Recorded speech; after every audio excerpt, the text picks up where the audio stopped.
হ্যাঁ বন্ধুরা, 24 তারিখের পর থেকে হতে চলেছে আধার কার্ড বন্ধ। তো আপনারও কি আধার কার্ড বন্ধ হয়ে যেতে পারে? ভিডিওটা লাস্ট পর্যন্ত দেখবে এবং আধার কার্ডে যে বড় ওয়ার্নিং পাঠাচ্ছে সেটাও দেখবে। আপনারও আধার কার্ড বন্ধ হয়ে যেতে পারে, এটা অফিসিয়ালভাবে জানানো হয়েছে এবং কি রিজেক্টও হয়ে যেতে পারে। তাই বলছি, আর দেরি না করে ভিডিওটা লাস্ট পর্যন্ত দেখবে এবং কিভাবে আপডেট করবে সেটা জেনে নেবে। 14 মের পর থেকে বন্ধ হতে চলেছে আধার কার্ড। তো চলো ভিডিওটা শুরু করা যাক। তো তোমাদেরকে মোবাইল ফোনটা ওপেন করে নিতে হবে, তারপরে চলে যাবে গুগলে গিয়ে সার্চ করবে আধার, মাই আধার। তো মাই আধার সার্চ করার পরে তোমরা চলে যাবে মাই আধারের অফিসিয়াল ওয়েবসাইটে, মানে সরকারি ওয়েবসাইটে চলে যাবে। তো এখানে সরকারি পোর্টাল, এখানে চলে আসবে। এখানে দেখতে পাচ্ছ আধার কার্ডের এটা অফিসিয়াল ওয়েবসাইট, যেখান থেকে আধার কার্ডের সমস্ত কাজ করা হয়। আর এটা 14 তারিখ পর্যন্ত ফ্রিতে কাজ করবে। এরকম স্ক্রল করলে সব কিছু দেখতে হবে। এখানে মাই আধার লেখা আছে।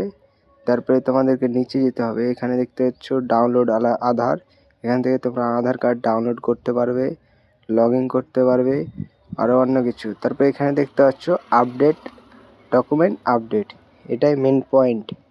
14/6/2026 দেখতে পাচ্ছ এখানে ডেটও দেওয়া আছে, যেখানে 14 তারিখের মধ্যে আপনাদেরকে আপনাদের আধার কার্ড আপডেট করে নিতে হবে, নাহলে আপনাদের আধার কার্ড বন্ধ হয়ে যেতে পারে, এখানে সরাসরি লেখা আছে।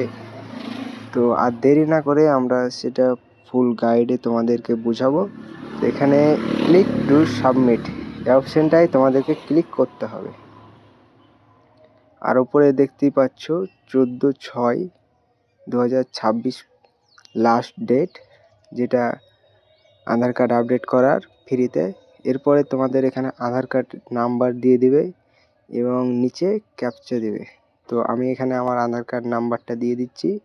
এখানে ব্লার থাকবে, কারণ এটা প্রাইভেসির জন্য ব্লার করা হয়েছে। তারপরে এখানে ওটিপি আসবে এবং সে ওটিপিটাও দিয়ে দিতে হবে।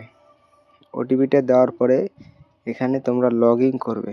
লগ ইন করলে তোমাদের যে প্রোফাইল সেটা তৈরি হয়ে যাবে। অন্য কারো ভিডিও দেখতে হবে না, এখান থেকে প্রোফাইল তৈরি করে নিতে পারবে তোমরা। তারপরে এই দেখতে পাচ্ছ কর্নারে একটি ছবি আসবে, ওটা হচ্ছে তোমার প্রোফাইল, যেটা আমার হাইড করা আছে। সে প্রোফাইলে ক্লিক করলে তোমরা তোমাদের প্রোফাইল দেখতে পাবে। প্রোফাইলের নাম, অ্যাড্রেস সবই দেখতে হবে। আর এখানে দেখতে পাচ্ছ ডকুমেন্টস আপডেট। আমি বারবার করে বলছি, তোমরা তোমাদের ডকুমেন্টসটা আপডেট করে নেবে 14 তারিখের আগেই, নাহলে বন্ধ হয়ে যেতে পারে তোমাদের আধার কার্ড। তো এখানে দেখতে পাচ্ছ আমার প্রোফাইলটা এখানে হাইড করে তোমাদেরকে দেখাচ্ছি, যেটা দেখতে পাবে এবং তোমরা তোমাদের নিজস্ব প্রোফাইল দেখে নিতে পারো এখান থেকে। তারপরে দেখতে পাচ্ছ এখানে ডকুমেন্টস আপডেট বলে একটা অপশন আছে, সে অপশানে ক্লিক করবে। এখানে ডকুমেন্ট রিকোয়ারমেন্ট, তারপরে প্রসেসিং ফি এটা 0 এবং প্রসেসিং টাইম 30 দিন। 30 দিন লাগে না, সেখানে তোমার 24 কিংবা 48 ঘন্টার মধ্যে ডকুমেন্ট আপডেট হয়ে যায়। তো এখানে আমি নেক্সটে ক্লিক করলাম। তারপর অটোমেটিক তোমার এখানে ডকুমেন্টস মানে নাম, ঠিকানা এগুলো চলে আসবে। সেগুলো ক্লিক করার পর নেক্সট করবে।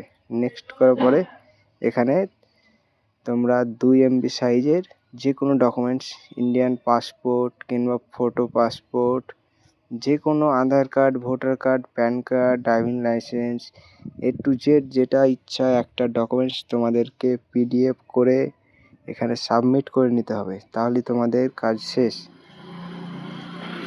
তো দেখতে পাচ্ছ এখানে অনেকগুলো ডকুমেন্টসের অপশান আছে। তা আমি এখানে চুজ করব ভোটার আইডেন্টি কার্ড।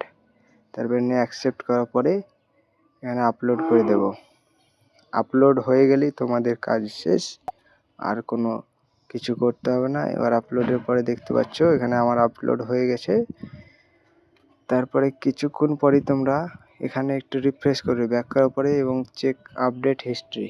এখানে দেখতে হবে তোমরা কবে লাস্ট আপডেট করেছো সেটা এখান থেকে দেখাবে, এবং কতবার আপডেট করেছো সেটাও দেখাবে। এটা আমার পার্সোনালের জন্য হাইড করে রাখা হয়েছে, তোমরা তোমাদের নিজেরটা দেখতে পাবে অবশ্যই। আর ভিডিওটা যদি ভালো লেগে থাকে চ্যানেলটিকে সাবস্ক্রাইব করবে। আর আমার ভয়েস যদি একটু খারাপ হয়, কারণ আমার কাছে কোনো মাইক নেই, এর জন্য আমার ভয়েসটা এবং ব্যাকগ্রাউন্ড মিউজিক আসতে পারে।